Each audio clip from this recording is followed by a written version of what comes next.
सरकारी नौकरी करने वालों के लिए पे कमीशन या वेतन आयोग किसी त्योहार से कम नहीं होता।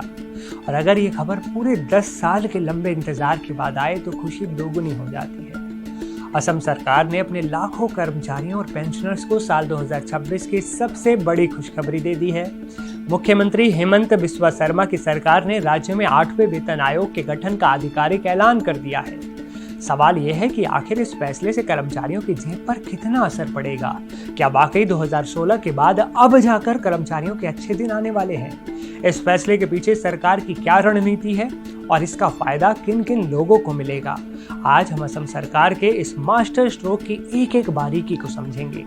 ये खबर सिर्फ असम ही नहीं बल्कि देश के अन्य राज्यों के उन कर्मचारियों के लिए भी उम्मीद की किरण है जो 8वें केंद्रीय वेतन आयोग का बेसब्री से इंतजार कर रहे हैं। असम में आखिरी बार कर्मचारियों की सैलरी और भत्तों में बड़ा बदलाव 1 अप्रैल 2016 को हुआ था, जब 7वें वेतन आयोग की सिफारिशें लागू की गई थी। उसके बाद से महंगाई आसमान छूने लगी, खर्च बढ़ गए, लेकिन सैलरी स्ट्रक्चर पुराना ही रहा। अब पूरे 10 साल बाद सरकार ने 8वें वेतन आयोग 2026 को मंजूरी देकर इस गतिरोध को तोड़ दिया है। इस आयोग की कमान सौंपी गई है रिटायर्ड IAS अधिकारी और पूर्व अतिरिक्त मुख्य सचिव सुभाष चंद्र दास को।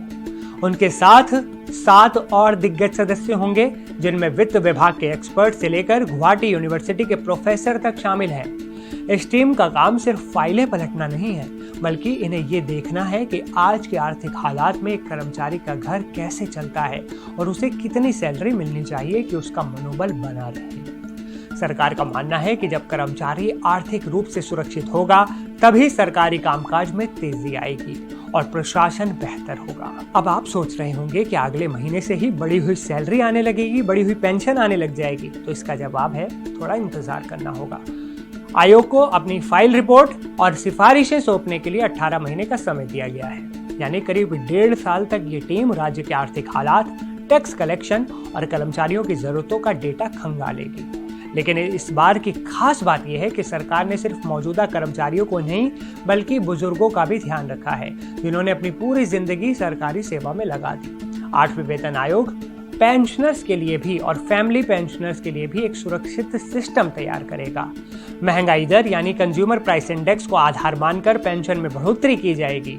ये उन लाखों परिवारों के लिए राहत की बात है जो रिटायरमेंट के बाद अपनी जरूरतों के लिए पेंशन पर निर्भर होते हैं। असम सरकार इस बार वेतन आयोग को सिर्फ पैसा बांटने का जरिया नहीं बना रही। इस बार फोकस डिजिटल सिस्टम और कामकाज में सुधार पर भी है। सरकार चाहती है कि सैलरी बढ़ाने के साथ साथ कर्मचारियों की ट्रेनिंग और स्किल पर भी जोर दिया जाए, यानी अब आपकी परफॉर्मेंस और नई तकनीक को सीखने की क्षमता भी आपकी तरक्की का रास्ता तय करेगी। हालांकि इस बड़ी खुशखबरी के बीच एक छोटा सा डिस्क्लेमर भी है। ये नया वेतन आयोग हर किसी पर लागू नहीं होगा। जो अधिकारी ऑल इंडिया सर्विस में है या जो कॉलेज प्रोफेसर UGC या AICTE स्केल पर सैलरी लेते हैं, उन्हें इस आयोग के दायरे से बाहर रखा गया है। साथ ही न्यायिक सेवा के अधिकारी भी इसमें शामिल नहीं होंगे।